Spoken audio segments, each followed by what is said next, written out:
আসসালামু আলাইকুম। আমাদের HTML এর যে সিরিজটা চলতেছে আজকে হলো তার দ্বিতীয় দিন। তো প্রথম দিনে আপনারা যে পরিমাণ সাড়া দিচ্ছেন এবং যে পরিমাণ লাইক, যে পরিমাণ কমেন্ট এবং রিয়াকশন, এটা মোটামুটি আমাকে মুগ্ধ করছে। তো দোয়া করবেন যেন এটা আমরা কমপ্লিট করতে পারি এবং আশা করব আপনারা পুরোটা সময় আমাদের সাথে আসলে থাকবেন। আজকে প্রথম দিকে যখন একটু আলোচনা করব হেড পার্টের, আজকে মেটা নিয়ে আমরা একটু প্রথমে যখন আলোচনা করব, আপনার সাথে আমার এখানে একটা চ্যালেঞ্জ থাকবে। খুব সম্ভবত আপনি ঘুমায়ও যাইতেও পারেন। এখন দেখি চ্যালেঞ্জটা হলো আপনি ঘুমান নাকি না ঘুমায় পুরোটা দেখতে পারেন। যদি না ঘুমায় যান তাহলে আমার জানাবেন নিচে কমেন্টে যে আপনি ঘুমান নাই। তাহলে চলেন শুরু করি, আপনার ধৈর্যের পরীক্ষা নেওয়া শুরু হোক। তো লেটস বিকাম ম্যাজিশিয়ান। আজকে ডে 2। তো আজকে আমরা কি কি শিখবো, what will we learn today? আজকে আমরা শিখবো কি কি, এই জিনিসটা আমরা আগে দেখে নিই আমাদের এজেন্ডাতে আজকে কি কি আছে। যে সেটা হলো how to add fav icon বা favourite icon to our site. Fav icon কি, এটা কিভাবে অ্যাড করতে হয়, এটা আমরা হলো দেখব। ইন্ট্রোডাকশন টু মেটা ট্যাগ সম্পর্কে আমরা জানবো। Let's learn more about meta tags, এবং মেটা ট্যাগস সম্পর্কে আমরা বেসিক জানার পর এটা ডিটেলসও আমরা একটু জানার চেষ্টা করব। Will I be able to rank my website with meta tags? মানে র্যাঙ্ক ওয়েবসাইট বলতে এখানে আমি কি বুঝাইতেছি, মেটা ট্যাগের আসলে মূলত কাজ থাকে হলো ব্রাউজার এবং সার্চ ইঞ্জিন যেটা আছে সেটাকে আপনার ইনফরমেশন প্রোভাইড করা। তো আপনি যথেষ্ট মেটা ট্যাগ দিলেই কি আপনার ওয়েবসাইট গুগলের 1 নম্বর পেজে 1 নম্বর জায়গায় শো করবে? করবে কি করবে না সেটাও আমরা দেখার চেষ্টা করব। তো introduction to visible part of the website, মানে আমাদের যে ভিজিবল পার্টটা আছে ফাইনালি, এগুলো তো হেড ট্যাগের কথা গেল, হেডের ইনফরমেশন গেল, যেটা আপনি ভিজিবলি দেখবেন না, সার্চ ইঞ্জিন এবং ব্রাউজারের জন্য ইনস্ট্রাকশন থাকবে। তো আমরা দেখবো, এরপর আমরা ভিজিবল পার্ট নিয়ে আলোচনা করা শুরু করব। ফাইনালি ভিজিবল পার্টে আমরা যাব। আমরা আজকে কথা বলবো প্যারাগ্রাফ ট্যাগ নিয়ে, এবং আমরা কথা বলবো হলো হেডিং ট্যাগস নিয়ে। ঠিক আছে, তাহলে চলেন আমরা শুরু করি আমাদের প্রথম টপিক যেটা আছে, যে how to add fav icon. Fav icon বা ফেভারিট আইকন, এটা আমরা কিভাবে অ্যাড করতে পারি? তো এটা আমরা অ্যাড করতে পারি হলো লিঙ্ক ট্যাগ দিয়ে। লিঙ্ক একটা সেলফ ক্লোজিং ট্যাগ, এবং আমাদের ফেভারিট আইকন বা ফেভ আইকন অ্যাড করতে গেলে আমাদের তিনটা জিনিস আমাদের এখানে লাগবে, তিনটা অ্যাট্রিবিউটস আমাদের ইউজ করতে হবে। আপনি যদি একটু খেয়াল করে দেখেন, একটা হলো এই রেল বা REL, যেটাকে আমরা রিলেশন বলতেছি, রিলেশনের সংক্ষিপ্ত রূপ REL। টাইপটা কি? টাইপটা হবে হলো ইমেজ অবলিক এক্স আইকন, এবং এইচআরইএফ বলতে আমরা কি বুঝাইতেছি, হাইপারলিঙ্ক রেফারেন্স, মানে কোথায়, এটা তো একটা এক্সটার্নাল রিসোর্স। ফেভ আইকন এটা হলো একটা এক্সটার্নাল রিসোর্স, এটা আপনার HTML এর ভেতরে থাকবে না, আপনার বাইরের একটা রিসোর্সকে আপনি লিঙ্ক করতেছেন। তো এই জন্য আমাদের এইচআরইএফ এটা ইউজ করতে হবে। তো যখনই আপনি বাইরের কোনো কিছু অ্যাড করবেন তখনই আপনি হয় SRC সোর্স অথবা HREF, এই দুটো অ্যাট্রিবিউট দিয়ে আপনার কানেক্ট করতে হবে। এখানে আমরা HREF দিয়ে কানেক্ট করব।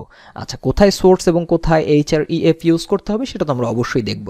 ঠিক আছে, তো এই হইতেছে ব্যাপার। এখন তো আমি একটু আগে যেটা বললাম, যে যেহেতু আমাদের এই ফেভ আইকন এটা হলো একটা আমাদের এক্সটার্নাল রিসোর্স, এই জন্য আমাদের HREF এই অ্যাট্রিবিউটটা ইউজ করতে হবে। যদি এটা কোনো এক্সটার্নাল রিসোর্স না হতো তাহলে আমাদের অ্যাট্রিবিউটটা ইউজ করতে হতো না। এখন প্রশ্ন আসতেছে, এই ফেভ আইকন আমরা কোথা থেকে পাবো? কারণ .ico, এই .ico ফাইল তো আপনি আসলে কি বলো এটাকে, ফটোশপ দিয়ে বানাইতে পারবেন না, আপনার যথেষ্ট কষ্ট হয়ে যাবে। তো ফেভ আইকন জেনারেটর আছে, অনেক ওয়েবসাইট আছে যারা আপনাকে ফেভ আইকন জেনারেট করতে দেবে, আপনি জেনারেট করতে পারবেন। তো চলেন আমরা দেখে আসি কিভাবে আমরা ফেভ আইকন জেনারেট করতে পারি এই favicon-generator.org এই ওয়েবসাইট থেকে, এবং সেটা আমরা আমাদের HTML এ অ্যাড করি। অলরাইট, এইখানে আমরা যদি দেখি, খুব একটু খেয়াল করে যদি দেখেন আপনি, এই যে উপরের দিকে যে জিনিসগুলো আছে, এই যে ছোট্ট ছোট্ট যে আইকনগুলা, বিবিসির লোগো, তারপরে অ্যামাজনের লোগো, এখানে আবার দারাজের ছোট্ট লোগো, এই জিনিসগুলোকে বলা হয় হলো ফেভ আইকন। তো এই ফেভ আইকনগুলো আমরা কিভাবে অ্যাড করতে পারি? আমরা গতদিন আমাদের এই স্কেলিটন এইটুকু আমরা শিখছি, আমরা doc type, HTML, head, body এটা শিখছি। আমাদের কিন্তু এই যে যেটা পেজটা আমাদের যেটা ওপেন করা আছে, এখানে কিন্তু কোনো ফেভ আইকন নাই। আপনি যদি দেখেন কোনো ফেভ আইকন আমরা ইউজ করি নাই। তো আমরা একটা কাস্টম ফেভ আইকন যদি ইউজ করতে চাই, আপনি কি করতে পারেন, এই ওয়েবসাইটে আপনি যাইতে পারেন, এরকম ফেভ আইকন জেনারেটর লিখলে আপনি অনেকগুলো ওয়েবসাইট পাবেন, যেটা আপনার ইচ্ছা সেখানে যাবেন, যাওয়ার পর এখানে চুজ ফাইলে ক্লিক করবেন, তারপর আপনার যেই ফাইলটা দরকার, যেমন ধরেন আমি আপনাকে সাজেস্ট করবো একটা স্কোয়ার শেপের ফাইল ইউজ করতে।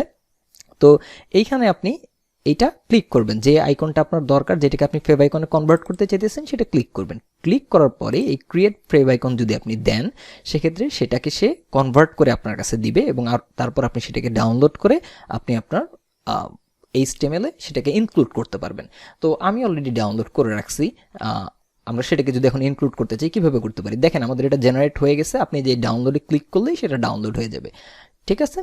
তো আমরা তারপরে সেটাকে দেখেন, এই যে ডাউনলোড হলে আপনি কোনটা নেবেন, এটা যদি আপনি ওপেন করেন দেখবেন এরকম অনেকগুলো আছে। আপনার দরকার শুধুমাত্র এই favicon.ico, এই ফাইলটা হলো আপনার দরকার, ঠিক আছে? তো এটা আমি অলরেডি ডাউনলোড করে রাখছি। তো আমি যদি ওটা এখন আমার টেক্সট এডিটর দিয়ে কানেক্ট করতে চাই, তো কি করতে পারবো? আমরা যদি VS কোড ইউজ করি, VS কোডের আমরা কি কি বলছিলাম, আমাদের কি কি লাগবে দেখেন। আমরা যদি লিংক লিখি, লিংক লিখলে অনেকগুলো অপশন এখানে আসবে। এই যে দেখেন একটা আছে ফেভ আইকন, আমি যদি ফেভ আইকনে ক্লিক করি, ও অটোমেটিক্যালি আমাদের যা যা লাগে সেই জিনিসটা কিন্তু আমাদের দিয়ে দিল। আচ্ছা, প্রথম আমি আপনাকে সাজেস্ট করব আপনি এগুলা একটু লিখেও ট্রাই করতে পারেন, নিজে নিজে লিখেও ট্রাই করতে পারেন, অটো কমপ্লিটেশন না দিয়ে। আবার আপনি যদি অলদশন মনে করেন না দরকার কি, তাহলে আপনি এভাবে ইউজ করতে পারেন, কোনো সমস্যা নাই। আচ্ছা, তো এখন এই href আমি এখানে favicon.ico দিলাম, এটার আগে কোনো কিছু দিলাম না। এই যে ফোল্ডার স্ট্রাকচার বা পাথ বা URL যেটাকে বলে, সেটা আমি এখানে দিলাম না। কেন দিলাম না? কারণ আমার যে ফোল্ডারের ভিতরে HTML ফাইলটা আছে, ঠিক সেই ফোল্ডারের ভিতরে আমার এই favicon.ico ফাইলটাও আছে, ঠিক আছে? আমরা যখন সামনে আর একটু অ্যাডভান্স যাব, তখন আমরা এই ফাইল পাথ বা কিভাবে ফাইল সিলেক্ট করে এক ফোল্ডারের ভিতরে যদি আরেক ফোল্ডারের ভিতরে ইমেজ থাকে, সেগুলো আমরা কিভাবে পাইতে পারি, এগুলো আমরা আস্তে আস্তে দেখব। তো আপাতত আমরা যেখানে HTML ফাইলটা থাকবে, ঠিক সেখানে আমরা ICO ফাইলটাও রাখবো এবং তারপর ওটা এভাবে লিঙ্ক করে দেব। তারপর আমরা যদি এটা সেভ করি, সেভ করার পরে যদি আমরা এখানে আমাদের পেজে এসে রিলোড করি, দেখেন এই যে উপরে আপনি কি খেয়াল করতে পারতেছেন, আমাদের কাস্টম যে ফেভ আইকন যেটা, সেটা কিন্তু এখানে অ্যাড হয়ে গেছে। Introduction to meta tag. আমরা এখন আসলে মেটা ট্যাগ নিয়ে কথা বলবো। তো আমরা প্রথম দিন যে জিনিসটা দেখছি সেটা হলো যে আমাদের একটা HTML ফাইল থাকে, সেই ফাইলটা আমরা ব্রাউজারে শো করাইতে চাই। ব্রাউজার প্রথমে এই ফাইলটাকে পড়ে বা পার্স করে, তারপরে সেটা আমাদের ব্রাউজার সেটাকে আমাদের সামনে ডিসপ্লে করে। আচ্ছা, তো আমাদের এখানে আমাদের HTML ফাইলটা প্রথমে কে দেখতেছে? প্রথমে দেখতেছে হলো ব্রাউজার। ব্রাউজারের পরে আমি অডিয়েন্স হিসেবে সেই জিনিসটা দেখতেছি, কিন্তু আমরা ছাড়াও আরেকজন দর্শক এখানে আছে, আমরা সেটা খেয়াল না করলেও আরেকজন দর্শক আছে। সেই দর্শকটাকে, সেই দর্শকটা হলো search engine. Exactly, search engine. বিভিন্ন সার্চ ইঞ্জিন আমাদের সাইটগুলোকে ইন্ডেক্স করে। সেটা কীরকম হতে পারে? গুগল, ইয়াহু, বিং, আস্ক, অনেকগুলো সাইট আছে।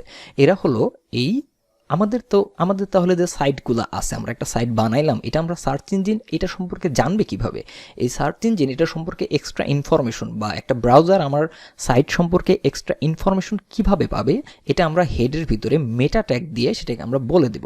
কীরকম হতে পারে সেটা? এখন মেটা ট্যাগ জিনিসটা কি আসলে? Meta tag is used by browsers how to display content or reload page, search engine, keywords and other web services. তার মানে কি, মেটা ওয়ার্ড হলো আমাদের ব্রাউজার কিভাবে আমাদের কন্টেন্টগুলো ডিসপ্লে করবে, অথবা পেজ রিলোড করবে কিনা, রিফ্রেশ করবে কিনা, এই জিনিসগুলো ব্রাউজারকে আমরা ইনফরমেশন দিতে পারবো বা কমান্ড দিতে পারবো মেটা ট্যাগ দিয়ে। এবং যে সার্চ ইঞ্জিনগুলো আছে সেগুলো বিভিন্ন কিওয়ার্ড বা ডিসক্রিপশন দিয়ে তাকে আমরা হেল্প করব আমাদের সাইটের কন্টেন্টটা কি এবং কেন আমরা সাইটটা বানাইছি সেটা বুঝাইতে, যাতে সে খুব সহজে ইন্ডেক্স করতে পারে এবং তার সার্চ রেজাল্টটা সে দেখাইতে পারে। ওকে, আচ্ছা, তো স্ট্রাকচার অফ মেটা ট্যাগ।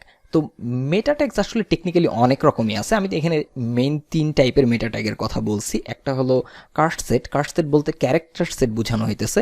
আরেকটা হলো নেম মেটা ট্যাগ, আর HTTP ইকিউব মেটা ট্যাগ, ঠিক আছে? তো কার্ড সেট বা ক্যারেক্টার সেট, এটাকে আপনারা কিভাবে লিখতে পারেন? এই যে মেটা, তারপর কার্ড সেট বা ক্যারেক্টার সেট UTF-8। আচ্ছা, ক্যারেক্টার সেট নিয়ে যদি আপনার জানার ইচ্ছা থাকে, আপনি আসলে একটু গুগলে সার্চ করতে পারবেন। তবে খুব সহজ কথায় যদি আমি আপনাকে বলতে চাই যে, ধরেন আপনার অনেক টাইপের ভাষা, অনেক টাইপের সিম্বল, এগুলো কিন্তু আপনার ডিসপ্লে করা লাগতে পারে আপনার পেজে। তো আপনি যখন এগুলো ডিসপ্লে করতে চাবেন, তখন এই UTF-8 স্ট্যান্ডার্ডের সমস্ত ক্যারেক্টারগুলো যাতে আপনার ব্রাউজার ভালো মতো শো করতে পারে, সেইটা আপনি এই মেটা ট্যাগ দিয়ে দিলে আপনার ব্রাউজার বুঝবে যে ওকে ফাইন, UTF-8 এর যে ক্যারেক্টার এনকোডিংটা আছে সেটা হলো আমার এখন গ্রহণ করতে হবে এবং সেই অনুযায়ী আমার কন্টেন্টগুলো বা টেক্সটগুলোকে আমার ডিসপ্লে করতে হবে। এটা আপনি চাইলে HTTP ইকিউব দিয়েও করা যায়, তবে এখন HTML5 এ মেটা কার্ডসেট UTF-8 এইটুক দিলেই কাজ করে।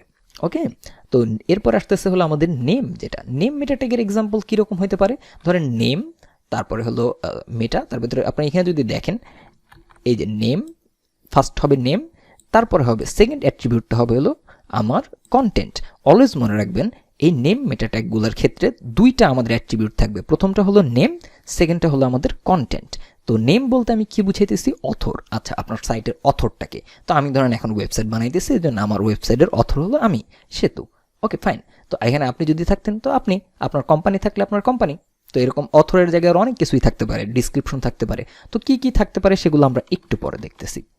আচ্ছা, তো এরপর যে জিনিসটা আমাদের আসতেছে সেটা হলো আমাদের এইচটিটিপি ইকিউব, যেটা সেটার কীরকম হইতে পারে। এখন ধরেন আপনি চাইতেছেন প্রতি 5 সেকেন্ড পর পর আপনার পেজটা রিফ্রেশ করুক। তো সেটা আপনি করতে পারেন কিভাবে, যে এই এইচটিটিপি, তারপর আপনি ধরেন মেটা দিলেন, তারপরে এইচটিটিপি ইকিউব, এই অ্যাট্রিবিউটের ভ্যালু দিলেন হলো রিফ্রেশ, আর কন্টেন্টে দিলেন হলো 5। এটার মানে হলো প্রতি 5 সেকেন্ড পর পর এটা আপনার পেজটা রিফ্রেশ করবে। আপনি যে কাজটা করবেন, যে এই জিনিসটা আমি আপনাকে দেখাইতেছি স্লাইডে, আপনি তারপরে এটা নিজে একটু কোডে প্র্যাকটিস করবেন, নিজে একটু লিখবেন, দেখবেন যে 5 সেকেন্ড পর পর রিফ্রেশ করে কিনা। যদি করে বা না করে সেটা অবশ্যই আমাকে জানাবেন, একটু জানাবেন। আপনার যদি কোনো প্রশ্ন থাকে সেটাও নিচে কমেন্ট করবেন, কারণ আপনার প্রশ্ন দেখে হয়তো আরেকজন শিখতে পারে। আমি অ্যান্সার দিতে তো চেষ্টা করবই, যদি আমি না দিই তাহলে দেখবেন অন্য আরেকজন দিবে। এইভাবে ইনফরমেশনগুলো আরও বাড়াইতে থাকবেন। ওকে, নেক্সট যে ব্যাপারটা নিয়ে আমরা আলোচনা করব ক্যারেক্টার সেট নিয়ে। এই যে ক্যারেক্টার সেট বা কার্ট সেট মেটা, এই যে যদি আপনি দেখেন যে কার্ট সেট UTF-8, ঠিক আছে। তো চলেন আমরা আমাদের টেক্সট এডিটরে যদি যাই, আমি আপনাকে একটা জিনিস এখানে দেখাইতে চাইতেছি, একটু পরে আমি দেখাইতেছি।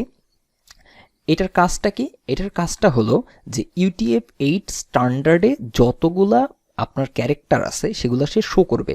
অনেক ল্যাঙ্গুয়েজের ক্ষেত্রে আগে হয়তো খুব বেশি করে, এখন এতটা হয় না, তবে আগে যেটা হয়তো, যেমন ধরেন চাইনিজ ল্যাঙ্গুয়েজের ক্ষেত্রে বা অনেক ল্যাঙ্গুয়েজ আছে যেগুলো আপনার ব্রাউজার একটা সময় সাপোর্ট করতো না। আপনি যদি অনেক আগে ওয়েবসাইট ব্রাউজ করে থাকেন, ধরেন যখন প্রথম আলো চালাইতাম, তখন একটা এমন সময় হয়তো দেখা যেত কি বাংলা ফন্টগুলা ভেঙে ভেঙে আসতেছে, বাংলা ফন্টগুলো ক্লিয়ার বোঝা যেত না, কারণ আপনি যে ফন্টে লিখতেছেন সেটা হয়তো আরেকজনের ওইখানে নাও থাকতে পারে, বা ফন্ট কেন্দ্রিক এই জাতীয় অনেক ঝামেলা দেখা দেয়।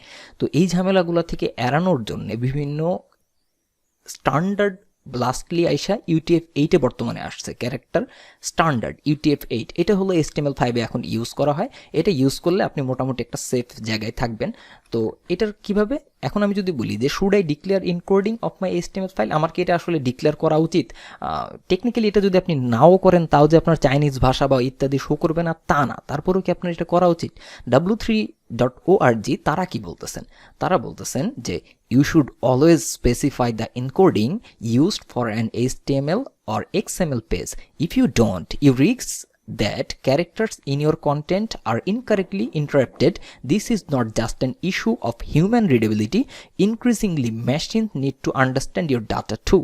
তার মানে কি, এটার মানে হলো যে আপনি যদি এটা স্পেসিফাই না করেন, এটার একটা রিস্ক থেকেই যায় যে আপনার এটা ইনকারেক্টলি শো করতে পারে, ইন্টারাপ্টেড হইতে পারে। এটা শুধুমাত্র যে মানুষের দেখার জন্য ব্যাপারটা এমন না, এটা আপনার মেশিন যেটা আছে বা বিভিন্ন সার্চ ইঞ্জিন যেটা আছে সেটাও এটাকে মিসআন্ডারস্ট্যান্ড করতে পারে, ভুল বুঝতে পারে, ঠিক আছে। তো আপনার মেশিনের জন্যে, আপনার সার্চ ইঞ্জিনের জন্য সব কিছু যাতে এটাকে ক্লিয়ার বোঝে, এই জন্য আপনি অলওয়েজ ট্রাই করবেন এই মেটাডাটাটা আপনার HTML ফাইলে ইনক্লুড করতে, ঠিক আছে। তো চলেন আমরা এখন নেম নিয়ে আলোচনা করি। মেটা যে আমাদের নেম ট্যাগটা আছে সেটা আমি আগেই বলছি, নেম ট্যাগের ভিতরে আপনার স্ট্রাকচারটা কি হবে, আপনি মেটা লিখবেন, তারপরে দুইটা অ্যাট্রিবিউট বেসিক থাকবেই, একটা হলো নেম আর একটা হলো কন্টেন্ট। তো নেমের ভিতরে প্রথম ভ্যালুটা আপনার ঠিক করে দিবে কন্টেন্ট আপনি কি দিবেন। তো ধরেন আপনার ওয়েবসাইট HTML CSS নিয়ে, তো আপনার কিওয়ার্ড কি হবে, HTML CSS। এখন মনে করেন আপনার একটা অনলাইন শপ, তো তখন আপনি কি দিবেন, যে আপনি ধরেন বই বিক্রি করেন, তো আপনি ইসলামিক বুক, তারপরে সায়েন্স ফিকশন বুক, তারপরে প্রোগ্রামিং বুক, এইগুলো হবে হলো আপনার তখন কন্টেন্ট, মানে কিওয়ার্ড। আপনি কিওয়ার্ড কনসেপ্ট হয়তো বুঝেন। আর তার হচ্ছে বড় কথা, যখন আপনি আরেকটু অ্যাডভান্স লেভেলের ডেভেলপার হবেন, SEO নিয়ে পড়ালেখা করবেন, তখন আরও ক্লিয়ার হবেন।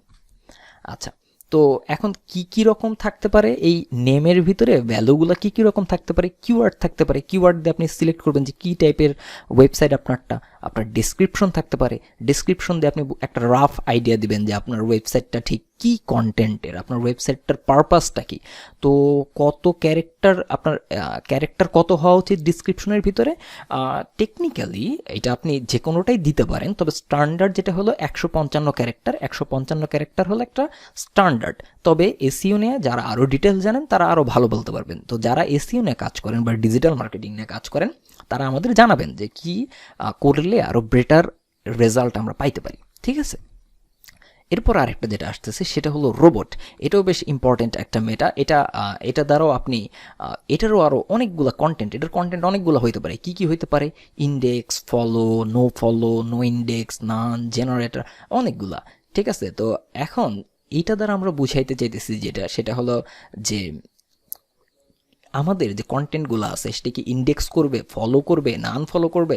তো এখানে টেকনিক্যালি একটা জিনিস আমি এখানে বলে দিই, এটা এটা এটা জেনারেটর নয়, এটা হওয়া উচিত হলো অল। এখানে এটা অল, ঠিক আছে। আমি ভিডিও এডিট করার সময় এটা এখানে এডিট করে দেব, এটা হবে হলো অল। আমরা টেক্সট সবসময় দিব হলো অল, ওকে, যাতে আমরা সবসময় চাই যে আমাদের ইন্ডেক্স হোক। আপনি যদি চান যে একদম ইন্ডেক্স না হোক তো আপনি নান দিয়ে রাখবেন, ওকে। এরপরে যে ব্যাপারটা আমাদের থাকতেছে সেটা হলো আমাদের নেমের ভিতরে অথর থাকতে পারে, আমাদের কপিরাইট থাকতে পারে, যেখানে আমরা কপিরাইট কন্টেন্টের ভিতরে আমাদের কপিরাইট ইনফরমেশন লিখবো। জেনারেটর থাকতে পারে, জেনারেটর বলতে আমরা কি বুঝাইতেছি, ব্যাক এন্ড টেকনোলজি বুঝায়। ব্যাক এন্ড টেকনোলজি এখানে আপনার অনেক কিছুই হতে পারে, যেমন মনে করেন যদি আপনি আপনার সাইট জুমলা দিয়ে বানানো হয় তাহলে সেক্ষেত্রে আপনার জেনারেটর হইতে পারে এখানে জুমলা, ওকে। অ্যাপ্লিকেশন নেম আপনার অ্যাপ্লিকেশন নেমকে রিপ্রেজেন্ট করবে কন্টেন্টে। আচ্ছা, will I be able to rank my website with meta tags. এখন আমি প্রপার মেটাটেক্স দিলাম, প্রপার মেটাটেক্স দিলেই কি আমার ওয়েবসাইট র্যাঙ্ক করবে? এটার ব্যাপারটাও আমি আসলে খুবই খুশি হইতাম যদি আমি বলতে পারতাম যে ইয়াস, আপনি প্রপার মেটাট্যাগ দিলেই আপনার ওয়েবসাইট র্যাঙ্ক করবে। But truth is hell no, এইটুক শুধুমাত্র এই ব্যাপারটার উপরে ডিপেন্ড করে না, আরও অনেকগুলো ব্যাপার আছে। আপনি যখন এসইও নিয়ে আরও পড়বেন তখন জানবেন। আমরা অ্যাজ এ ডেভেলপার হিসেবে বা ডিজাইনার হিসেবে আমাদের কাজ থাকবে যেটা গুড স্ট্যান্ডার্ড, সেগুলো হলো ফলো করে যাওয়া। তারপর আমরা যখন এসইও নিয়ে আরও বেশি কাজ করব তখন আমরা আরও ডিটেলস জানতে পারবো, ঠিক আছে। Well, are you awake? আপনি কি এখনও জায়গায় আছেন নাকি এই বোরিং ব্যাপার স্যাপার নিয়ে কথা বলতে বলতে বলতে বলতে ঘুমাই গেছেন? যদি ঘুমাই যান তাহলে এই যে জায়গায় ওঠেন, কারণ let's start the visible game. Finally আমরা এখন ভিজিবল গেম শুরু করব। তো ভিজিবল পার্ট, ঠিক আছে। এখন visible part of the web বলতে আমরা কি বুঝাইতেছি, একটা ওয়েবের ভিজিবল পার্টকে মোটামুটি দুইটা ভাগে ভাগ করা যায়। একটা হলো ইমেজেস আর একটা হলো টেক্সট। এখন আপনি তো বলতে পারেন যে ভাই ইমেজেস আর টেক্সট মানে, ইমেজেসের মানে আমার তো ওয়েবসাইটে ভিডিও থাকে, আমার ওয়েবসাইটে অডিও থাকে। তো টেকনিক্যালি এই ভিডিও, অডিও এগুলো ইমেজের ভিতরেই কাউন্ট হয়, ঠিক আছে। এটা ক্লিয়ার? ওকে, তো আমরা এই ভিজিবল ওয়েব পার্টের ভিতরে আমরা আজকে আলোচনা করব হলো প্যারাগ্রাফ নিয়ে এবং হেডিং নিয়ে। আমরা এই দুটা নিয়ে আজকে কথা বলবো, ঠিক আছে। তো আমরা যদি প্রথমে প্যারাগ্রাফ ট্যাগের কথা বলি, প্যারাগ্রাফ ট্যাগ এটা কীরকম? এই প্যারাগ্রাফ ট্যাগটা হলো এই পি ট্যাগ দিয়ে ডিফাইন্স করা হয়। প্যারাগ্রাফকে ডিফাইন্স করা হয় হলো কি দিয়ে? পি ট্যাগ দিয়ে, ওকে। তো এটা কিন্তু একটা double closing tag, single closing tag না। আমরা যদি একটা এক্সাম্পল দেখতে চাই তাহলে দেখেন এই যে পি দিয়ে শুরু হয়েছে, তারপর আমরা এখানে একটা ডামি কন্টেন্ট দিছি, তারপর সেটাকে আমরা এখানে ক্লোজ করছি। তো এইটার ডিফল্ট ফন্ট সাইজ কত? এটার ডিফল্ট ফন্ট সাইজ হলো 16 পিক্সেল, ঠিক আছে। এইখানে একটা প্রশ্ন আসে, আপনার মাথায় কি প্রশ্নটা আসছে দেখেন তো, আসছে কিনা? হোয়াট ইজ পিক্স বা পিএক্স ব্রো? পিক্সেল জিনিসটা কি, পিএক্সটা কি, এটা তো আমাদের জানা দরকার, তাই না? তো এই যে দেখেন একটা ইমেজকে আপনি যখন প্রচুর জুম করবেন দেখবেন যে এরকম ছোট্ট ছোট্ট ছোট্ট ছোট্ট স্কোয়ার টাইপের ব্লক দেখা যাইতেছে, তাই না? তো এই জিনিসগুলোকে আসলে মূলত পিক্সেল বলে। পিক্সেলস অ্যাব্রিভিয়েটেড অ্যাজ পিএক্স, এটার মানে পিএক্স এর অ্যাব্রিভিয়েশন ফর্ম হলো pixels, are also a unit of measurement commonly used in graphic and web design. Graphic এবং ওয়েব ডিজাইন এটা খুবই ব্যবহৃত হয়। ইকুইভ্যালেন্ট টু রাফলি 96 মানে 1/96 ইঞ্চ, মানে 1 ইঞ্চির 96 ভাগের 1 ভাগ হলো 1 পিক্সেল, এবং এটা হলো আপনার 0.26 মিলিমিটার। ওকে, একটু ক্লিয়ার? আচ্ছা, তো আমরা চলেন একটা প্যারাগ্রাফ ট্যাগ কেন দরকার এই জিনিসটা আমরা একটু এখন দেখে আসি। আমাদের তো এখন প্যারাগ্রাফ ট্যাগ সম্পর্কে আমরা পড়লাম, এখন আমরা দেখবো যে কেন প্যারাগ্রাফ আমাদের দরকার। ওকে,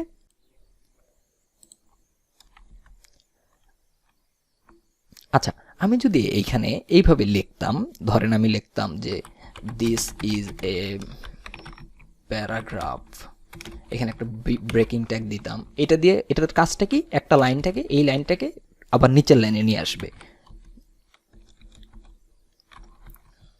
পাশাপাশি দেখাবে না। তো আমরা কয়েকটা নেই।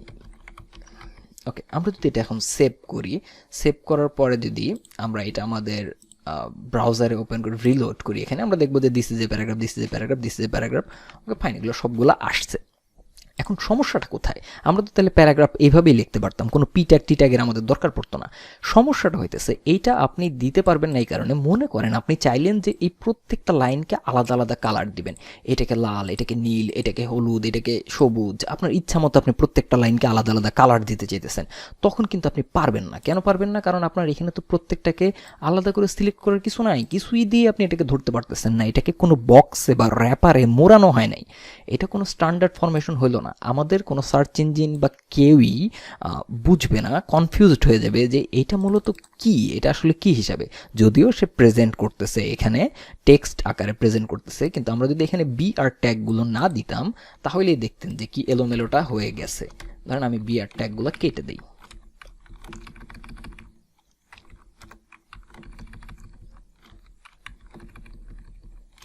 এখন যদি আমরা সেভ করি, দেখেন সব পাশাপাশি পাশাপাশি চলে আসছে। তো তার মানে এটা কোনো ভালো প্র্যাকটিস হলো না। আমি ইন্ডিভিজুয়ালি চাইলে প্রত্যেকটা প্যারাগ্রাফকে আলাদা ডিজাইন করতে পারবো না সামনে। তো এটার সলিউশন কি হইতে পারে? এটার সলিউশন হইতে পারে আপনি পি ট্যাগ নিলেন, এখন আপনি যদি ভিএস কোড ইউজ করেন, আপনি এই যে লোরেম লেখে ট্যাব ক্লিক করলেই ট্যাব, আপনি ট্যাবটা পাবেন হলো এই যে উপরের দিকে কিউ এর পাশের যে বাটনটা সেখানে। তো আপনি দিলে দেখবেন যে এরকম একটা প্যারাগ্রাফ আসছে। আপনি যদি এটা সেভ করেন, সেভ করে এখন যদি আপনি দেখেন সেম রেজাল্টে আসতেছে, কোনো তফাৎ তো নাই।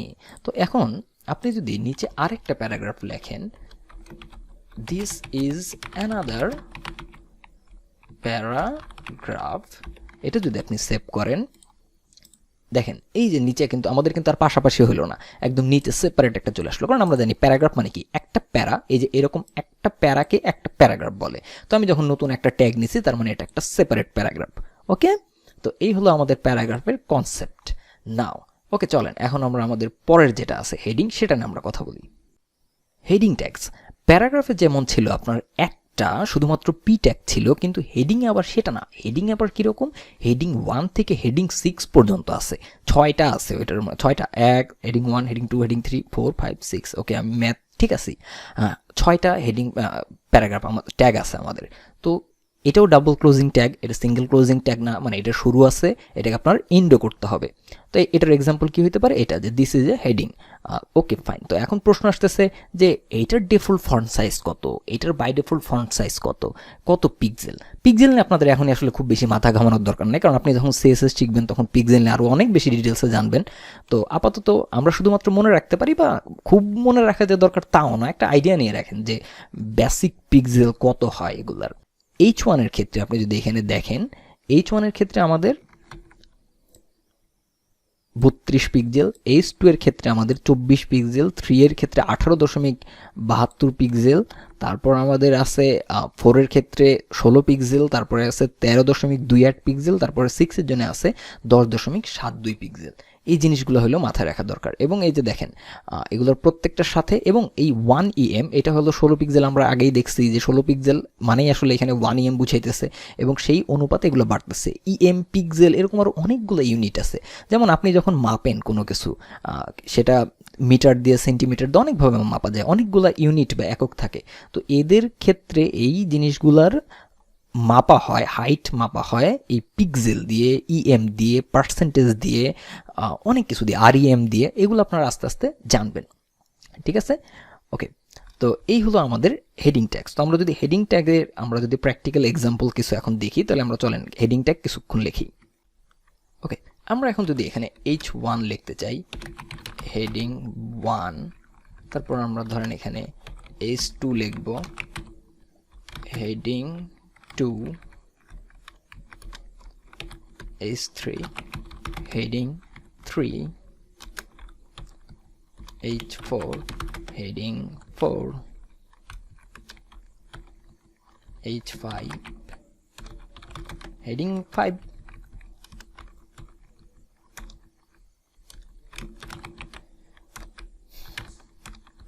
হেডিং 6। আচ্ছা, এইটুক যদি আমরা এখন সেভ করার পরে যদি আমরা এখানে দেখি, এই heading 1, heading 2, heading 3, heading 4, heading 5, heading 6, দেখেন প্রত্যেকটা প্রথমটার কিন্তু সাইজ অনেক বড়, তারপরে আস্তে আস্তে আস্তে আস্তে কমে এই পর্যন্ত আসছে।